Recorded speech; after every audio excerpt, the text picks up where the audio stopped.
Next it is regarding the definitions. So non performing asset के बारे में जब हम बात करते हैं तो वो एसेट जो अब इनकम जनरेट नहीं कर रहा है, यानी कि जो प्रॉफिटेबिलिटी को जनरेट नहीं कर रहा है, वो क्या है आपका नॉन परफॉर्मिंग एसेट है।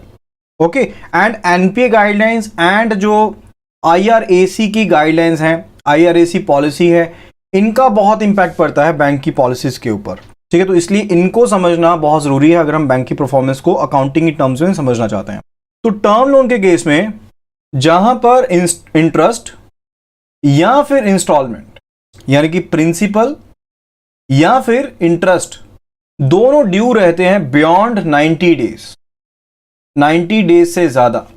तो जिस केस में टर्म लोन के केस में इंटरेस्ट या प्रिंसिपल ड्यू रहते हैं beyond 90 days, that term loan is classified as non performing asset. And अगर हम बात करें ओवरड्राफ्ट के बारे में या फिर कैश क्रेडिट के बारे में, तो इसके केस में अगर ये ओवरड्राफ्ट या सीसी आउट ऑफ ऑर्डर रहती है, if it remains out of order, तो उसके केस में इन्हें एनपीए क्लासिफाई किया जाता है। अब आउट ऑफ ऑर्डर अकाउंट वो अकाउंट है जिसमें जो आउटस्टैंडिंग बैलेंस है वो कंटिन्यूसली 90 डेज से ज्यादा टाइम के लिए ड्राइंग पावर से या फिर सैंक्शन लिमिट से ज्यादा रहता है।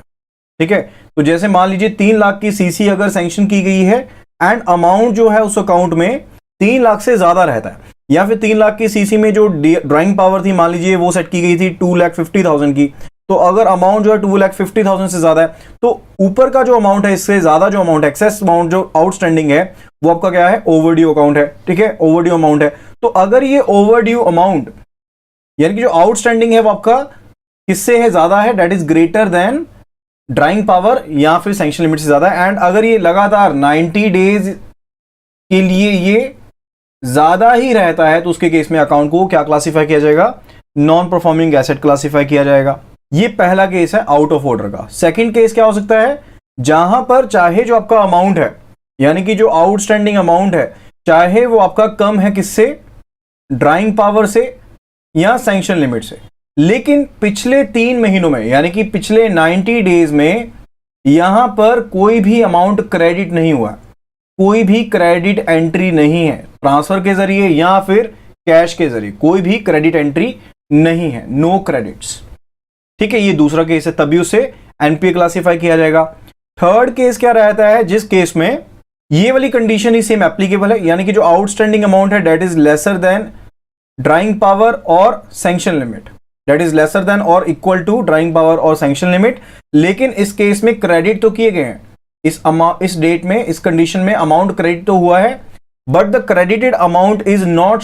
सफिशिएंट। जो अमाउंट क्रेडिट किया गया है that amount is not sufficient to cover the interest charge, यानी कि जो इंटरेस्ट चार्ज किया गया है इस अकाउंट में उसको कवर नहीं कर पा रहा है। ठीक है, यानी कि इस टाइम पीरियड के लिए, जिस टाइम पीरियड के लिए हम चेक कर रहे हैं, उस टाइम के लिए जो पैसा क्रेडिट किया गया है वो इंटरेस्ट को कवर नहीं कर पा रहा। लाइकवाइज 3 महीनों में इंटरेस्ट लगा 6,000, ठीक है, लेकिन जो अमाउंट डिपॉजिट करवाया गया डेट वाज 5,000। ठीक है, तो इंटरेस्ट तो इतना चार्ज हुआ लेकिन अमाउंट क्रेडिट तो हो गया, लेकिन वो इंटरेस्ट से कम क्रेडिट हुआ है, तो उसके केस में भी ये आउट ऑफ ऑर्डर रहेगा। फर्दर सीसी के केस में अगर स्टॉक स्टेटमेंट्स ये डिपॉजिट नहीं करवाई जाती हैं रेगुलर वे में, जहां पर भी स्टिपुलेटेड है, तो उसके केस में भी अकाउंट जो रहेगा वो एनपीए कंसीडर किया जाएगा।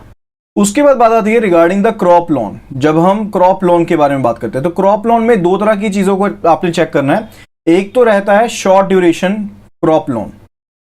Short duration crop loan. तो शॉर्ट ड्यूरेशन क्रॉप लोन में जो ड्यूरेशन ऑफ क्रॉप होती है that is lesser then 1 year, वो 1 साल से कम है। एंड दूसरा रहता है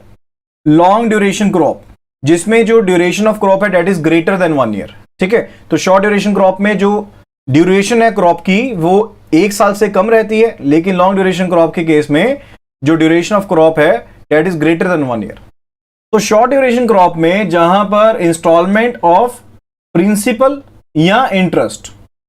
अगर ओवर ड्यू है, शॉर्ट ड्यूरेशन क्रॉप के केस में बात करें जहां पर इंस्टॉलमेंट जो है प्रिंसिपल या फिर इंटरेस्ट की वो ओवर ड्यू है 2 क्रॉप सीजन्स के लिए, 2 क्रॉप सीजन्स के लिए ये ओवर ड्यू है, उसके केस में उस क्रॉप लोन को नॉन परफॉर्मिंग एसेट माना जाएगा शॉर्ट ड्यूरेशन क्रॉप के केस में। एंड लॉन्ग ड्यूरेशन क्रॉप के केस में जो इंस्टॉलमेंट है प्रिंसिपल या फिर इंटरेस्ट की, date is overdue for 1 crop season. तो लॉन्ग ड्यूरेशन क्रॉप के केस में अगर एक क्रॉप सीजन से ज्यादा समय के लिए अगर ड्यू है आपकी इंस्टॉलमेंट प्रिंसिपल की या फिर इंटरेस्ट की, तो उसके केस में उसे नॉन परफॉर्मिंग एसेट कंसीडर किया जाएगा। Next it is regarding the securitisation transactions. तो इसके केस में अगर अमाउंट ऑफ लिक्विडिटी फैसिलिटी है, जो अमाउंट ऑफ लिक्विडिटी फैसिलिटी है, अगर ये आउटस्टैंडिंग रहती है beyond 90 days, if it is outstanding beyond 90 days, 90 days से ज्यादा समय के लिए जो अमाउंट ऑफ लिक्विडिटी फैसिलिटी है ये आउटस्टैंडिंग रहती है, तो उसके केस में सिक्योरिटाइजेशन ट्रांजैक्शंस जो होंगी उन्हें नॉन परफॉर्मिंग एसेट कंसीडर किया जाएगा। Next it is in the case of the derivative transactions. तो जहां पर जो रिसीवेबल्स हैं, रिसीवेबल्स क्या रहते हैं, जो आपको पैसा मिलना है, तो रिसीवेबल्स जो रहते हैं जो कि एक पॉजिटिव वैल्यू रहती है mark to market value of derivative contract, यानी कि जो भी आपका डेरिवेटिव कॉन्ट्रैक्ट रहा है, ठीक है, तो उसमें मार्क टू मार्केट बेसिस पर जो पॉजिटिव वैल्यू है जो आपको मिलने वाली थी, यानी कि जो रिसीवेबल्स हैं जो रिप्रेजेंट कर रहे हैं किसको, डेरिवेटिव कॉन्ट्रैक्ट में जो mark to market positive value थी उसको। तो अगर ये रिसीवेबल्स यहां पर ओवरड्यू रहते हैं, अगर ये रिसीवेबल्स हैं यहां पर ये ओवरड्यू रहते हैं बियॉन्ड 90 डेज, 90 डेज से ज्यादा, यानी कि जो स्पेसिफाइड ड्यू डेट थी उससे 90 डेज तक भी इनको पे नहीं किया गया है, ठीक है, तो उसके केस में ये क्या रहेंगे, ये एनपीए ट्रांजैक्शन होगी।